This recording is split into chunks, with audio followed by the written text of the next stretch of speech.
जय श्री राधा कृष्ण। पौष मास के कृष्ण पक्ष की महाफलकारी सफला एकादशी आने वाली है और आज मैं आपको वो सारे सरल, अचूक और अत्यंत शक्तिशाली उपाय बताने जा रही हूँ जिन्हें सफला एकादशी पर करने से जीवन में सुख शांति आती है, रुके हुए काम पूरे होते हैं और सफलता आपके कदम चूमती है। कहा भी गया है, भाग्य तभी चमकता है जब हम ईश्वर की शरण में सच्चे मन से कदम बढ़ाते हैं। सफला एकादशी नाम में ही सफलता छिपी है। ये एकादशी उन सभी लोगों के लिए वरदान है जो जीवन के किसी भी क्षेत्र में सफलता चाहते हैं, चाहे नौकरी हो, व्यापार हो, विवाह हो, परिवार हो या संतान की प्रगति। हर इच्छा को पूरा करने की शक्ति रखती है ये दिव्य तिथि। शास्त्रों में लिखा है, जिस पुण्य की प्राप्ति 5000 वर्षों की तपस्या से होती है, वो पुण्य रात्रि जागरण सहित सफला एकादशी व्रत करने मात्र से प्राप्त हो जाता है। और इतना ही नहीं, सफला एकादशी के व्रत का फल 100 राजसूय यज्ञ और 1000 अश्वमेध यज्ञ के बराबर माना गया है। सोचिए कितनी अधिक महिमा है इस तिथि की। इसलिए मैं हमेशा कहती हूँ सभी को इस एकादशी का व्रत जरूर रखना चाहिए, क्योंकि जीवन में सफलता हर कोई चाहता है। जो लोग वैसे एकादशी का व्रत नहीं करते वो भी जीवन में सफलता पाने की कामना से इस एक एकादशी का व्रत जरूर करें। अब चर्चा शुरू करते हैं और बताती हूँ सफला एकादशी के मुख्य उपाय जो जीवन में सकारात्मक ऊर्जा का संचार करेंगे और हर दिशा में सफलता दिलवाएंगे। सबसे पहला उपाय है मुख्य द्वार पर स्वास्तिक बनाना। सुबह स्नान के बाद हल्दी और रोली मिलाकर मुख्य द्वार पर स्वास्तिक बनाएं। फिर दहलीज पर हल्दी मिले गंगा जल का छिड़काव करें। ये उपाय मां लक्ष्मी को घर में प्रवेश का निमंत्रण देता है। कहा जाता है जहां स्वास्तिक होता है वहां शुभ शक्ति वास करती है। फिर दक्षिणावर्ती शंख में दूध और गंगा जल मिलाकर भगवान विष्णु का अभिषेक करें। ये उपाय तनाव दूर करता है और अटके हुए काम तुरंत पूरे होने लगते हैं। दूसरा है पीले रेशमी धागे का चमत्कारी उपाय। भगवान विष्णु को पीला रेशमी धागा अर्पित करें। फिर ओम नमो भगवते वासुदेवाय इस मंत्र की कम से कम एक माला मतलब 108 बार तो जाप करना ही करना है। जितना अधिक से अधिक जाप करोगे उतना अधिक फल मिलेगा। जो लोग दीक्षित हैं और अपने दीक्षा मंत्र का या गुरु मंत्र का जाप करते हैं वो भी कम से कम एक माला तो इस मंत्र की जरूर जाप करें।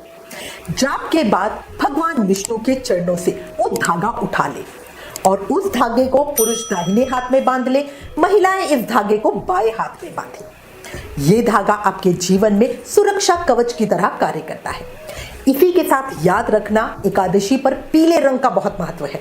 पीले वस्त्र पहने, पीला भोग चढ़ाएं और पीले पुष्प प्रभु को अर्पित करें। इस तरह से भगवान विष्णु और माता लक्ष्मी दोनों की विशेष कृपा मिलती है। एकादशी पूजा में भगवान विष्णु को पीला और माता लक्ष्मी को लाल चंदन अर्पित करें। यह भी बहुत अच्छा उपाय है, स्वास्थ्य लाभ प्रदान करेगा। तीसरा उपाय है पीली मखाने की खीर का भोग लगाना। सफला एकादशी पर पीली मखाने की खीर ही श्रेष्ठ मानी गई है। इसके लिए आप एक दिन पहले ही तुलसी के पत्ते उतार कर रख लें। याद रखना, खीर को भोग लगाकर किसी ब्राह्मण को देना और लोगों में भी बांटना, उसके बाद ही स्वयं ग्रहण करना। अगर आपने निर्जल व्रत नहीं रखा तो आप एकादशी के दिन ही इस प्रसाद को खा सकते हैं। अगर आपने निर्जल व्रत रखा है तो ये प्रसाद अगले दिन पारण के समय लें। एक और बात, एकादशी पर चावल की खीर का भोग बिल्कुल नहीं लगता, क्योंकि भोग प्रसाद होता है और वो प्रसाद साधक बाद में स्वयं खाता है। इसीलिए बढ़िया पीली मखाने की खीर बनाएं, उसका भोग लगाएं। खीर कैसे बनानी है इसकी पूरी जानकारी, पूरी वीडियो की रेसिपी ऑलरेडी चैनल पर है। अगर आपने वो वीडियो अभी तक नहीं देखा तो जरूर देखें, उस वीडियो का लिंक नीचे डिस्क्रिप्शन में दिया है। अगला उपाय है नौकरी की समस्या दूर करने का उपाय। यदि नौकरी नहीं मिल रही या नौकरी में परेशानी है तो इस उपाय को जरूर करें। क्या है उपाय? दाएं हाथ में जल और पीले फूल लें, देसी घी का एक दीप प्रज्वलित करें, भगवान विष्णु से प्रार्थना करें, साथ ही नारायण कवच का पाठ करें।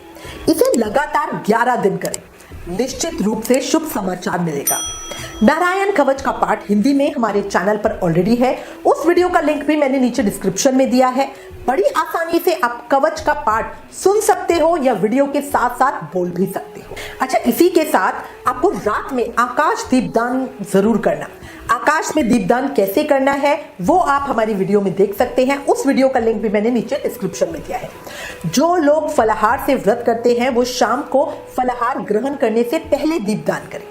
याद रखना, ये दीपदान कर्मों के दोष मिटाता है और जीवन में उजाला लाता है। अगला 5वां उपाय है स्वास्थ्य लाभ के लिए, हेल्थ के लिए। भगवान को अर्पित किए गए फल को अगर आप किसी रोगी को देते हैं तो इससे रोगी को स्वस्थ लाभ मिलता है। ठीक है, तो भगवान को अर्पित किए गए फल जरूर आप किसी बीमार व्यक्ति को दीजिए। छठा और अगला उपाय है शत्रु बाधा दूर करने का उपाय। भगवान विष्णु के सामने 16 बत्तियों का एक देसी घी का दीप प्रज्वलित करें। फिर भगवान विष्णु के 24 अवतारों का स्मरण करते हुए एक एक पीला फूल भगवान के चरणों में अर्पित करें।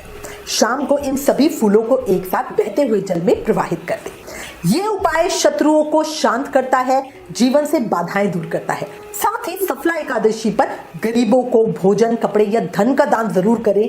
दान करने से आर्थिक तंगी दूर होती है और घर में पैसे का प्रभाव बढ़ता है।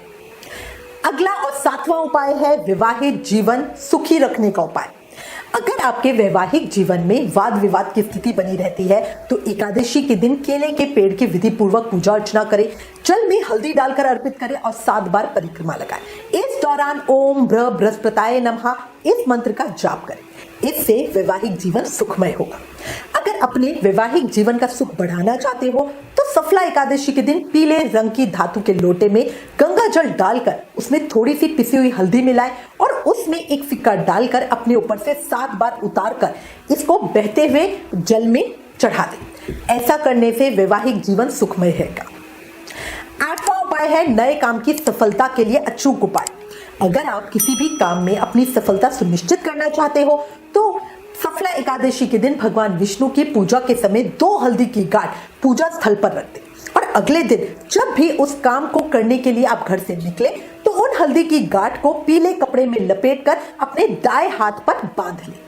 आपका काम जरूर बनेगा। ऐसा करने से आपकी हर काम में सफलता सुनिश्चित होती है। जिस भी दिन कोई नया कार्य शुरू करना हो उस दिन गाय को गेहूं के आटे की रोटी पर गुड़ रखकर खिलाएं। काम की शुरुआत शुभ होती है और सफलता सुनिश्चित होती है। अगला 9वां उपाय है बच्चों की तरक्की का शक्तिशाली उपाय।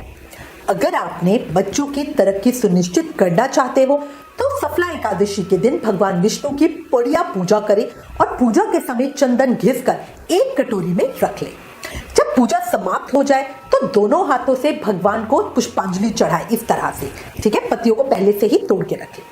उसके बाद उस कटोरी में से चंदन लेकर अपने बच्चे के मस्तक पर तिलक लगाएं। चंदन घिसते समय ध्यान रहे एक बार में सिर्फ इतना ही चंदन घिस ले जो अगले 15 दिन तक यानी अगली एकादशी तक चलता रहे।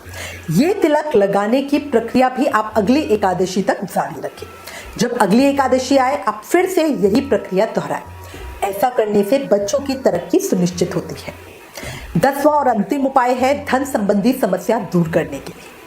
अगर आप धन से संबंधित किसी समस्या से परेशान चल रहे हो तो नियमित रूप से जल में लाल पुष्प डालकर भगवान सूर्य को अर्घ्य दें। इसके साथ ही शाम को पूजा स्थान पर देसी घी का चौमुखी दीप प्रज्वलित करें। इस उपाय को करने से धन संबंधी समस्याएं जल्दी हल हो जाती है। अंत में मैं सिर्फ इतना कहूंगी, सफलता वहीं आती है जहां भक्ति सच्ची होती है और कदम वहां बढ़ते हैं जहां भगवान विष्णु हमें संभालते हैं। ये सभी उपाय बहुत सरल हैं, लेकिन आपको इनका प्रभाव असाधारण दिखाई देगा। इनमें से कोई भी उपाय जीवन बदलने की शक्ति रखता है। अगर आपको ये जानकारी पसंद आई, ये वीडियो पसंद आए तो इस ज्ञान को आगे जरूर बढ़ाएं, क्योंकि कहते हैं ना, ज्ञान बांटने से बढ़ता है। अगर आपका कोई सवाल है, सुझाव है या अनुभव है तो प्लीज हमें कमेंट में जरूर लिखना। चैनल को लाइक, शेयर और सब्सक्राइब जरूर करना। जय श्री राधा कृष्ण।